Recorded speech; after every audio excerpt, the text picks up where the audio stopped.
Welcome. Today we are looking at C.R.E. Paper 2, KCSE Revision 204. Thanks a lot for subscribing. Question 1a. Ways in which Jesus fulfilled messianic prophecies about suffering sound. He was buried in a rich man's tomb. Through him, God's everlasting kingdom was established. He was despised, rejected, ignored, arrested, and sentenced to death. He was humble and simple. He suffered innocently. He suffered in his willing by God. He was highly honored and succeeded in his work. He suffered and died for salvation of mankind. He was allotted with the sinners in his death.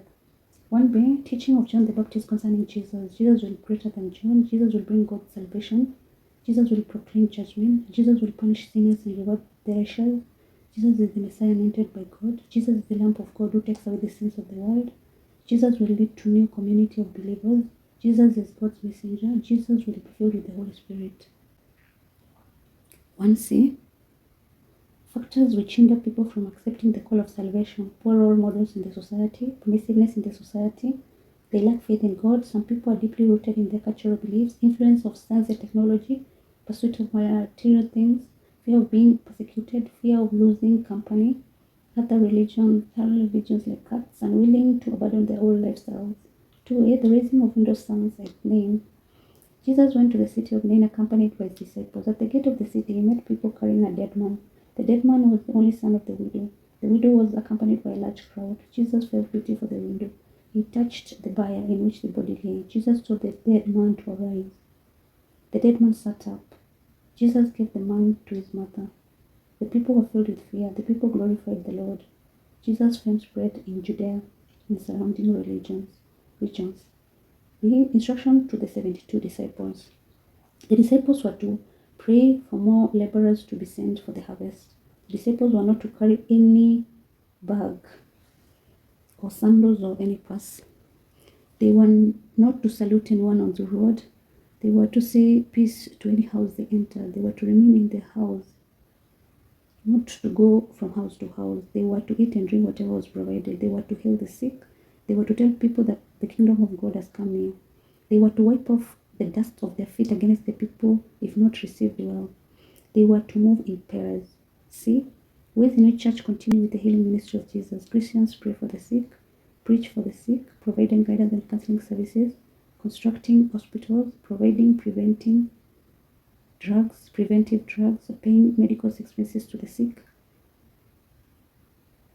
producing literature on health issues, preaching against evil, preaching against causes of ailments, providing food and shelter to the sick, visiting the sick, training medical personnel, educating through seminars and workshops.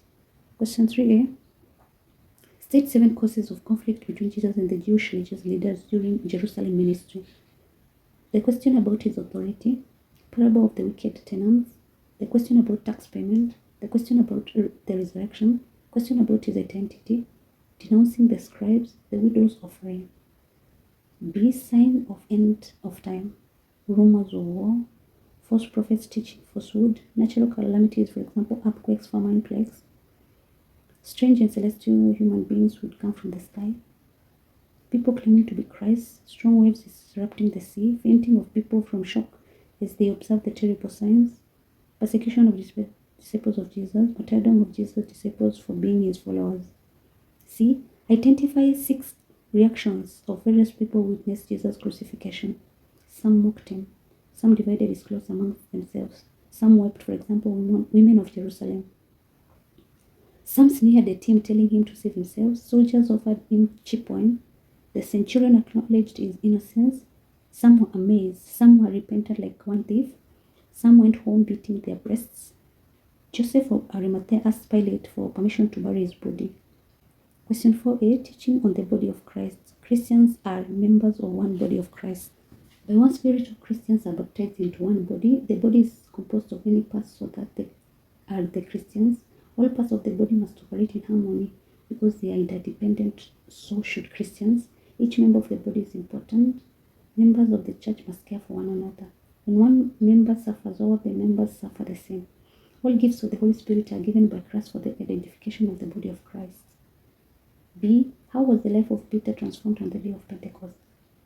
Peter was filled with the Holy Spirit. He started speaking in tongues. He became courageous, that he defended the disciples that they were not drunk. He was able to remember Old Testament prophecies. He began witnessing the life, death, and resurrection of Jesus. He called people to repentance. He was empowered to perform miracles. 4C, ways in which Christians demonstrate the New Testament teaching on unity. Christians meet for prayers. They observe a day of worship to honor God. They share the Holy Communion. They help those who are poor. They solve problems affecting the church members. They held joint crusades. They also cooperate by providing Christian programs in mass media. They speak in one voice to condemn evils in the society. Question 5a. Sources of Christian ethics: human reason, the Bible, traditions from Christian community, natural law, situational ethics. 5b. Christian values for just society. Honesty. One who is honest, reliable, and faithful. Love should be directed to all, irrespective of social status, gender, race, or ethnicity. Faithfulness. The principle of being truthful and trustworthy. Fairness. This is the moral principle of being fair. Chastity. A state of being pure physically, spiritually, and morally. It implies having a good sexual morals in one outside marriage. Respective. That value that makes us treat others with honor and appreciation. Respect for other people's property in the society enables people to enjoy their wealth in peace. Humility. The acknowledgement of one's qualities, abilities, and inadequacies. It is accepting one's strengths and weaknesses. Perseverance. One who does not give up easily. However, challenging a situation or task is. 5c. Causes of sexual abuse in Kenya today. Poor parental upbringing, drug and substance abuse, greed of luxuries which one cannot afford, breakdown of traditional taboos governing sex, permissiveness in the society, availability of contraceptives, uncontrolled sexual craving, peer influence, curiosity of adventure among the youth, the lack of guidance and counseling to the youth, poverty, which causes some to take to commercial sex working, influence of Western culture through the mass media, pornographic literature and films, little emphasis on sex education in schools, changing lifestyles, urbanization, dressing patterns, information technology, for example, mobile phones and Facebook, unemployment, people lured to sex with promises of job opportunities. Question 6a. Christian teaching on marriage. Marriage should be between a man and a woman. Marriage should be monogamous. Husband should be complementary, that is, they should help each other. The husband should love the wife. Marriage should be for companionship. Husband and wife should be faithful to one another. The wife should submit to the husband. Conjugal rights should be enjoyed in marriage. Marriage is permanent. Marriage is God's plan for human beings. The husband and wife should leave each other. That is, they should become one flesh. Marriage provides procreation. Causes of divorce among couples today: misuse of family resources, unfaithfulness in marriage, loneliness, drug abuse and alcoholism, domestic violence, childlessness, interference from in-laws, religious differences between spouses, extreme poverty. Effects of divorce on children. Children go through a traumatic experience. Children suffer psychologically and even tend to blame themselves for the divorce. Children may develop resentment for both parents or for one of them. Children may also be divided between the mother and the father. Children may develop juvenile tendencies and other antisocial behavior, for example, drug and alcohol addiction. They suffer from lack of identity, may develop aggression, they throw tantrums, suffer withdrawal syndrome, hatred, resentment, may develop criminal tendencies as a defense mechanism. Their performance in school and in other activities may suffer, may not be able to sustain relationships, for example, friendships because of lack of trust, may develop suicidal tendencies and a result of bitterness, may lead to homelessness for the children, leads to poverty. Children suffer from lack of confidence. Children become vulnerable to children become vulnerable to exploitation and abuse. Did you understand? Kindly let me know in the comment section below. Also, let me know what video I can look at tomorrow. Thanks a lot for subscribing and listening to me. God bless you.